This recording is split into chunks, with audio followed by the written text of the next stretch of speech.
Hey guys, good evening from Dhaka, Bangladesh. Welcome back to my channel. Today I'm going to review a fragrance from the Lattafa's niche Emarati line. This is the highest line of Lattafa as far as I know. This you can say niche line of Lattafa, okay? Kind of expensive, kind of rare fragrance, not that many reviews. I saw this presentation and this month is the last day officially. This is the 31st of August, tomorrow, September starting, new month. Man, very exhausted with the weather. Sorry. So the last day of August, I want to do this perfume. I have few more to go individual review, but this month I went nuts. I sort of gone like buying a lot of perfumes and I spent a lot. So next month my plan is to relax a little bit. So time check is 10:30 p.m. here, and let's start. So this fragrance is for presentation. This is a 10, okay, and there's a female version of this as well, which is called Tolin. I'll show you. So this is the fragrance. This is called Khalid, okay, and you can see the bottle's picture right in the box. And I think I got overexcited or something. I was like taking a knife or something, cutting the bubble wrap, so it took a hit, okay. But here is 80 ml. This is expensive for two reasons. One thing is it's more pricey than their Lattafa's Pride line, other niche Emarati. Another thing, this is 80 ml EDP, okay, so 20 ml less, so that makes it even more expensive. Usually these perfumes can be had in Bangladesh for $50, I think, which is a very good price point. But overseas I've seen maybe 65, 70, sometimes go up to $100 plus because of the taxes. Especially this can be expensive because of its weight. The bottle is super heavy. This is one of the heaviest bottles in my collection. The back, Lattafa's logo at the base. There's the usual hole where if the box inside gets stuck, you can just push and the box will come out. Second part of the presentation is always my favorite from Lattafa. These are the presentations, man. Ajwa, the Mughal fort, the classic castle, whatever those things, you know. Heavy bottle, heavy, as well as the presentation is just amazing. So this one looks like that. It looks like straight up a niche perfume, okay? And it is niche quality, okay? So it opens up like that or so. Okay, inside, that's where the bottle stayed. Took it out, obviously. And it, I think, got magnet, okay? Third part I'll show you is this booklet, which they give with each Lattafa bit of hairline. They give this. This is the niche Emarati.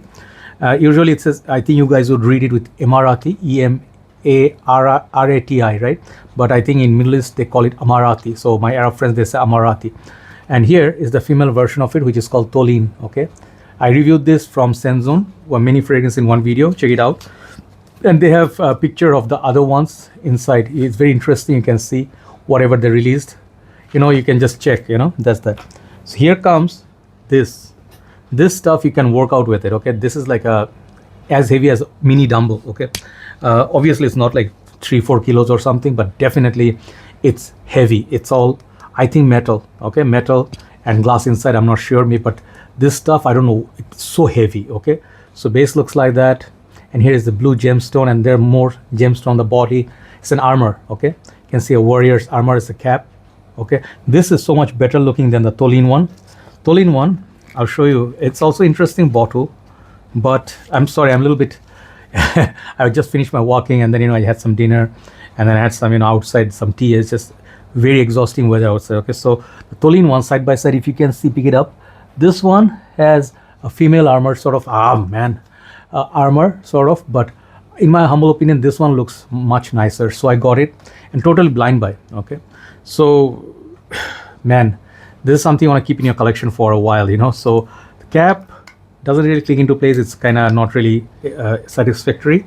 Sprayer, okay, right? So I've been wearing, I put the fragrance on the paper. It's dry down, okay? So so let's just spray here, okay? And then let's just let it settle down. Okay, so this perfume, okay, this fragrance is, sorry, there's a guy actually today, he's sort of misbehaved in the group, so he's messaging me. I'll read that message later. So the thing is, anyway, so I'm trying to say, this fragrance, I got it for, the first thing is presentation. Second thing, I saw there's not really any real comparison to any fragrance that I know of. There is Boadicea Victoria's Blue Sapphire, which I never smelled.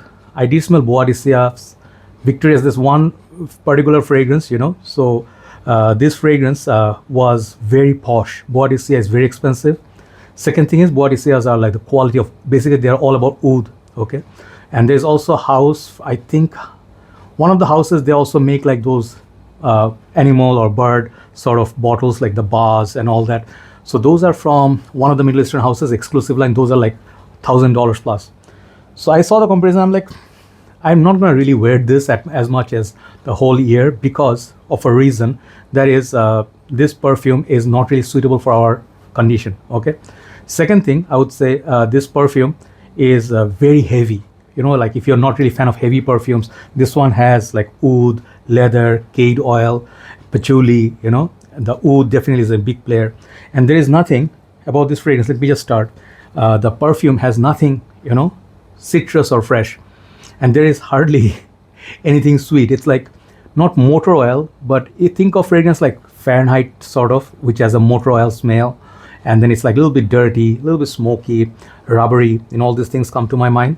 As well as like this perfume is also like very particular crowd, you know, like those people who love that description, dark, you know, like a very cold day, like fall, you know, it's kind of muddy, and you're going to be riding horses and stuff. This is what, you know, like I'm not saying because the bottle looks like a warrior, that's what I'm getting, but it's really, really dark, you know.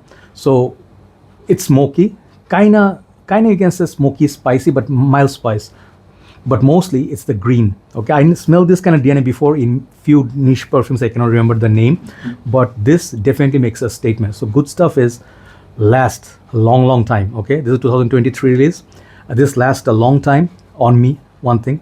Second thing is this fragrance has interesting scent profile. Okay, like if you're really interested, stop wearing. Like if you just want to stop wearing Sauvage, your typical, you know, the blue freshies in one side, and you just want to put something on a, let's say, rainy day or something like that, and you think, you know, hey, you're gonna just enjoy the day, you know, like rain, where you wear vetivers, you know, Encre Noir's dark perfume. This perfume can definitely be one of the fragrances that you can really enjoy.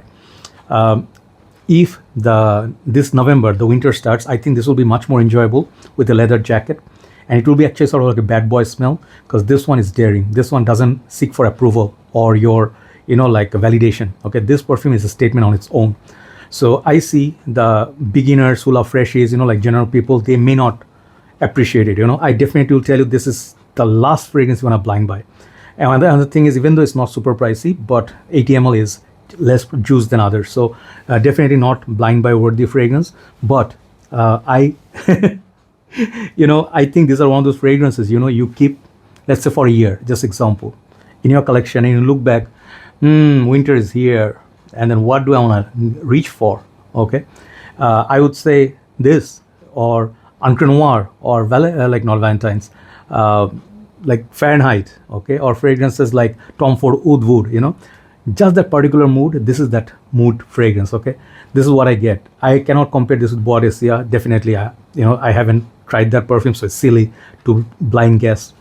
But I will tell you, this one definitely smells like niche fragrances. So people who leave, oh my God, this definitely is like if you go to petrol stations and you know those big lorries, they come, they take diesel, and then boom, there's like a huge cloud of black smoke, and you smell it, you're like, that does it for me. You know, like when I was a little kid, you know, I used to smell the smoke of those trucks or buses which has diesel, and I really liked it. That's why I'm a big fan of Fahrenheit, you know. So this is for guys who have mature noses, bit mature age, and definitely people who live in cooler setup like Canada or somewhere. Okay, I see this is perfect. But in general, if you are, you know, a fragrance enthusiast and you're trying to get something like a bit different, try this line. Okay, especially this perfume. As I told you, it lasts a long time, but the dry down, it kind of mellows nicely. It's not as daring as the opening. Yeah, here's the dry down. The dry down is kind of like that patchouli, like the green, woody, smoky, little bit think of Black Afghano type, or a little bit of, you know, Tom Ford's, not Oud Wood, Tom Ford's, what's that fragrance? There is a fragrance, I forgot the name. It was Ebony Oud, no. There was a perfume, you know, they have in Tom Ford have a lot of dark fragrance. This reminds me of one of them, but maybe Italian Cypress. I just cannot remember, you know, like one of those perfumes. This reminds me of those types. I will need very particular mood to wear this one. Let's say heavy rain. Just want to go for a drive, just for my sake. No people, no friends, nothing, no destination. I'm going to stop by somewhere I feel there's a tea stall. Just going to have tea, maybe a smoke or something, and then enjoy the fragrance and the weather. This is the fragrance. Man, my hand is hurting. It's so heavy. I'm not exaggerating, right? So for the bottle it's 10, longevity projection is 10, versatility it's 5. It is a cold weather scent. In my humble opinion, you can wear whatever you want. How many sprays? I would say 3 sprays adequate, not more than that, because you don't need to. Downside, it's not safe blind buy. It doesn't have citruses, it doesn't have freshness, it doesn't have sweetness. So particular, season, particular class of people and particular mood. Overall, this fragrance, like you give it a try. I would say definitely try. It's interesting scent profile. If you're just looking for a niche style perfume, this is a niche style perfume and something worthy keep in your collection. It reminds me of samurais. Tom Cruise did a movie, I think The Last Samurai or something, I forgot the name, but it reminds me of that. War horses, big samurai swords, and then definitely warriors built tough, right? This is built tough. Okay, I do not know how to really wear this in summer, right? Overall, the quality is very, very good. Overall, my rating for this fragrance, if this was 100 ml, it would get 8.5. I'm giving this 8 out of 10. Okay, so check out Khalid. I think Khalid, maybe they took the name from some emperor, or maybe a king or something. Maybe is he the king of Dubai or UAE? Not sure. Maybe one of their kings or prince. Okay, so Khalid gets 8 out of 10. Thank you so much for watching. Second episode, I have something interesting for you. These fragrances, are inspired by one particular perfume, and I'm gonna compare them side by side because people wanted to know my comparison video. So let's go and do that. In the meanwhile, you guys take care and enjoy the month of September. Take care.